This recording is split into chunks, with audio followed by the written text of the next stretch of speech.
بسم اللہ الرحمن الرحیم۔ السلام علیکم ناظرین، آج ہم ذکر کرنے جا رہے ہیں محرم الحرام اور عاشورہ کی فضیلت اور تاریخی پس منظر۔ تحریر نمبر 3488۔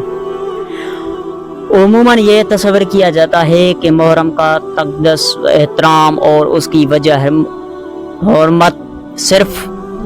سیدنا حسین کی شہادت ہے، حالانکہ یہ بات حقائق سے بالکل منافی اور درست نہیں ہے۔ اصل میں محرم الحرام کی فضیلت تقدس شہادت حسین رضی اللہ تعالیٰ عنہ اور وقوع کربلا کے باعث نہیں، دین اسلام میں اس مہینے کی فضیلت اس سے پہلے بھی تھی، بلکہ اسلام سے قبل کی ادیان میں بھی اس کی فضیلت احترام مسلم چلی آ رہی تھی۔ ایک طویہ کے محرم کا شمار ان 4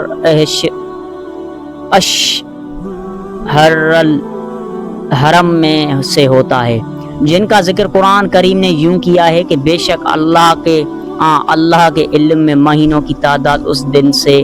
12 ہے جب سے اللہ نے زمین آسمان پیدا کیے، اور ان میں سے 4 عزت والے ہیں۔ ان 4 مہینوں سے مراد احادیث مفسرین کے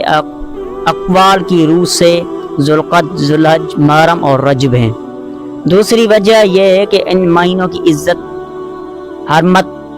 پہلے ہی سے دین ابراہیمی میں بھی چلی آ رہی تھی، حتیٰ کہ مکہ والے بھی ان مہینوں کو قدر کی نگاہ سے دیکھتے تھے، خصوصاً محرم کو بہت محترم مہینہ سمجھے تھے۔ اور صحیح بخاری میں یہ ہے کہ زمانہ جاہلیت میں قریش بھی عاشورہ کا روزہ رکھتے تھے۔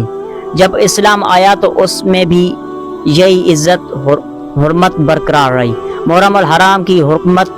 کی تیسری وجہ یہ ہے کہ اس مہینے کا تقدس اہمیت موسیٰ علیہ السلام کے دین میں یوں بڑھ گئی جب حضرت موسیٰ علیہ السلام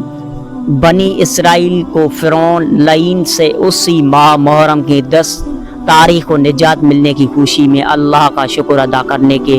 طور پر اسی دن روزہ رکھنے کا حکم ہوا، جیسے سیدنا موسیٰ علیہ السلام نے قوم بچا لیا۔ اس طرح یہ طریقہ عظم احترام بنی اسرائیل میں چلاتا آ رہا ہے۔ چوتھی اہم بات یہ ہے کہ اس مہینے کو حدیث نبی کریم صلی اللہ علیہ وآلہ وسلم نے شہر اللہ یعنی اللہ کا مہینہ قرار دیا ہے، تو یہ خاص مہینہ ہے۔ پانچویں وجہ یہ ہے کہ حدیث میں اس ماہ کی فضیلت وارد ہوتی ہے۔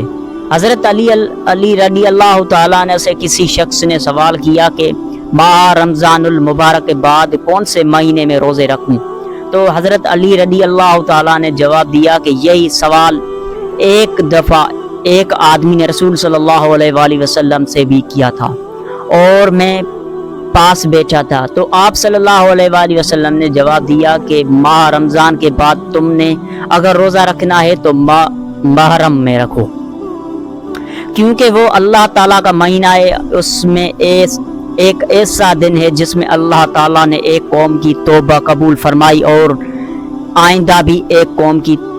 توبہ اس دن قبول فرمائے گا۔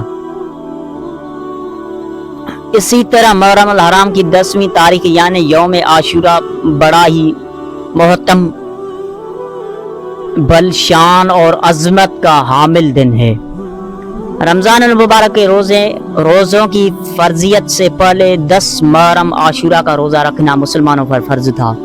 بعد میں جب رمضان کے روزے فرض ہوئے تو اس وقت عاشورہ کے روزے کی فرضیت منسوخ ہو گئی، لیکن نبی کریم صلی اللہ علیہ وآلہ وسلم نے عاشورہ کے دن روزہ رکھنے کو سنت اور مستحب قرار دیا،